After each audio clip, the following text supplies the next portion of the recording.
ನಾವು ಕೆಲವು ಸಮಸ್ಯೆ ಅಂದರೆ ನಮ್ಮ ಊರಿಗೆ ಹೋದಾಗ ನಮಗೆ ಅಲ್ಲಿ ಕೆಲವೆಲ್ಲ ಸಮಸ್ಯೆ ಅಂದರೆ ಮಕ್ಕಳ ಎಜುಕೇಷನ್ ಬಗ್ಗೆ ಆಗಲಿ, ಮತ್ತು ನಮ್ಮ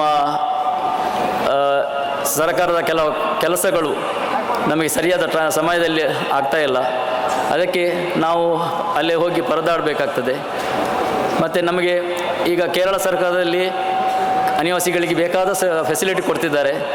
ಆ ಒಂದು ಫೆಸಿಲಿಟಿ ನಮಗೂ ಸಿಗಬೇಕಂತ ನಾವು ಸರ್ಕಾರದ ಹೋರಾಟ ಮಾಡಬೇಕಾಗ್ತದೆ. ಈಗ ನಮ್ಮ ಸರ್ಕಾರದಲ್ಲಿ ಅನಿವಾಸಿ ಸೆಲ್ ಕೋಶ ಒಂದು ಆಗಿದೆ. ಆ ಮುಖಾಂತರ ನಮಗೆ ಸರ್ಕಾರದಿಂದ ಈ ಸವಲತ್ತು ಸಿಗಬೇಕಂತ ನಾವು ಈಗ ಬಂದಂಥ ಶಾಸಕರಿಗೂ ನಾವು ಈ ಒಂದು ಮನವಿಯನ್ನು ಕೊಡಲಿದ್ದೇವೆ.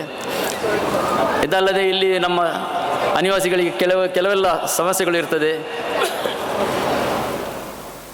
ಕೆಲಸದಲ್ಲಿ ಅವರ ಕೌಟುಂಬಿಕ ಸಮಸ್ಯೆ ಇಂಥದ್ದೆಲ್ಲ ಕೆಲವು ಸಮಸ್ಯೆ ಇರುವಾಗ ಅದನ್ನು ಕೂಡ ನಾವು ನಮ್ಮಲ್ಲಿ ಸಾಧ್ಯವಾದಷ್ಟು ಅದನ್ನು ಪರಿಸುವ ಒಂದು ಪ್ರಯತ್ನ ಮಾಡ್ತೇವೆ. ಅದಕ್ಕೆ ನಮ್ಮ ಇಂಡಿಯನ್ ಎಂಬಸಿ ನಮಗೆ ಸಹಾಯ ಮಾಡ್ತದೆ.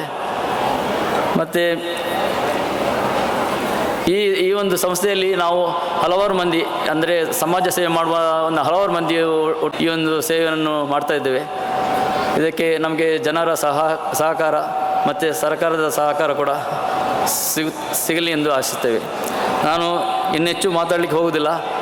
ಈ ಕನ್ನಡ ರಾಜ್ಯೋತ್ಸವ ಸಂಭ್ರಮ ಅಂದರೆ ನಮ್ಮ ಕರ್ನಾಟಕ ಸುಮಾರು ಸ್ವಾತಂತ್ರ್ಯ ಸಿಕ್ಕಿದ ಸಮಯದ 1997ರ ಸಮಯದಲ್ಲಿ ನಮ್ಮ ಕನ್ನಡಿಗರು ಎಲ್ಲ ಬೇರೆ ಬೇರೆ ರಾಜ್ಯದ ಅಂದರೆ ಬೇರೆ ಬೇರೆಗಳಲ್ಲಿ ಸ್ಪ್ರೆಡ್ ಆಗಿ ಹೋಗಿದ್ದರು.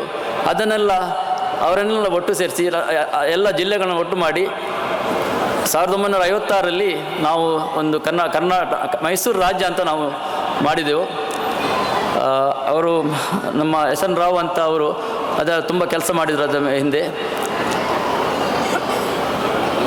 ಅದಂತರ ಈ ಮೈಸೂರು ರಾಜ್ಯವನ್ನು ಕರ್ನಾಟಕ ರಾಜ್ಯ ದೇವರಾಜ ಅರಸರ ಸಮಯದಲ್ಲಿ ಅದನ್ನು ಕರ್ನಾಟಕ ರಾಜ್ಯ ಅಂತ ಹೆಸರಿಟ್ಟರು. ಈಗ ಕನ್ನಡ ಮಾತಾಡುವ ಎಲ್ಲ ಕನ್ನಡಿಗರು ಈಗ ಈ ಕರ್ನಾಟಕ ರಾಜ್ಯದಲ್ಲಿದ್ದಾರೆ. ಈ ಒಂದು ರಾಜ್ಯ ಉದ್ಭವ ಆದದ್ದು ನವಂಬರ್ ತಿಂಗಳಲ್ಲಿ. ಅದಕ್ಕೋಸ್ಕರ ನಾವು ಈ ನವಂಬರ್ ತಿಂಗಳಲ್ಲಿ ರಾಜ್ಯೋತ್ಸವ ಸಂಭ್ರಮವನ್ನು ಮಾಡ್ತಾಯಿದ್ದೇವೆ. ಸೊ ಇದನ್ನು ನಾವು ಭಾಳ ಸಂತೋಷದಿಂದ ಸಂಭ್ರಮಿಸಬೇಕಾಗ್ತದೆ. ಯಾಕಂದರೆ ನಮಗೆ ಸಿಕ್ಕಿದ ರಾಜ್ಯ ಇದು. ಸೊ ಅದಕ್ಕೋಸ್ಕರ ಈ ಒಂದು ಕಾರ್ಯಕ್ರಮ ಇಟ್ಟು ನೀವೆಲ್ಲ ಬಂದಿದ್ದೀರಿ. ಈ ಒಂದು ಕಾರ್ಯಕ್ರಮ ಭಾಗವಹಿಸಿ ನಿಮಗೆಲ್ಲರಿಗೂ ನಾನು ತುಂಬ ಧನ್ಯವಾದ ಹೇಳುತ್ತಾ ನನ್ನ 2 ಮಾತುಗಳನ್ನು ಮುಗಿಸ್ತೇನೆ. Thank you.